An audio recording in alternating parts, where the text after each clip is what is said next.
नमस्कार प्रिय विद्यार्थियों। आज की कक्षा में हम सभी कबीरदास जी की साखियाँ का पहला साखी यहाँ पर पढ़ेंगे तथा उसका भावार्थ समझने का प्रयास करेंगे। आइए सबसे पहली साखी को पढ़ते हैं।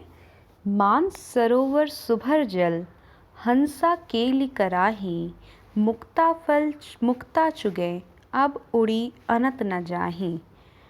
अर्थ, इस पंक्ति में कबीर ने व्यक्तियों की तुलना हंसों से की है। मनुष्य की तुलना किससे हुई है? हंस। यानी कि हंस का अर्थ क्या हुआ? मनुष्य।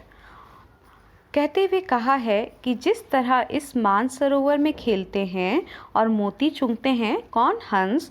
वे उसे छोड़कर कहीं नहीं जाना चाहते। ठीक उसी तरह मनुष्य भी जीवन के माया जाल में बंध जाता है और इसे ही सच्चाई समझने लगता है तथा वो इस संसार, माया रूपी संसार को छोड़कर कहीं नहीं जाना चाहता।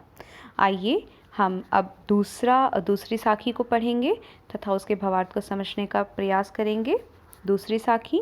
प्रेमी ढूंढत मैं फिरूं, प्रेमी मिले न कोई, प्रेमी को प्रेमी मिले, सब विष अमृत होई। आइए अर्थ देखें।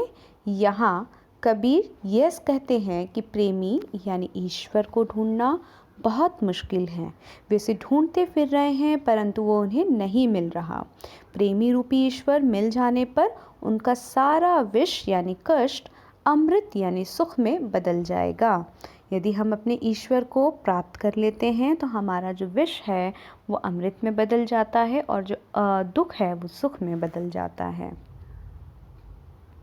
आइए अब तीसरी साखी को हम देखते हैं, उसका क्या अर्थ निकलेगा।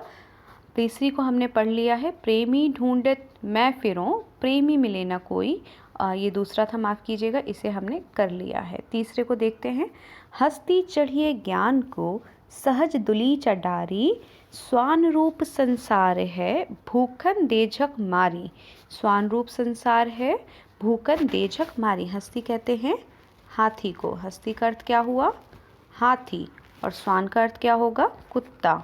तो यहाँ पे दो शब्द आ रहे हैं, दोनों संस्कृत से लिए गए शब्द हैं। हस्ती का अर्थ हाथी, स्वान का अर्थ कुत्ता। हस्ती चढ़िए ज्ञान को, सहज दुली चडारी, स्वान रूप संसार है, भूखन देझक मारी। आइए इसका अर्थ देखें। इसका अर्थ होगा, यहाँ कबीर कहना चाहते हैं कि व्यक्ति को ज्ञान रूपी हाथी की सवारी करनी चाहिए और सहज साधना रूपी गलीचा बिछाना चाहिए। संसार की तुलना कुत्तों से की गई है जो आपके ऊपर भोंकते रहेंगे, जिसे अनदेखा कर चलते रहना चाहिए। एक दिन वे स्वयं ही झक मारकर चुप हो जाएंगे।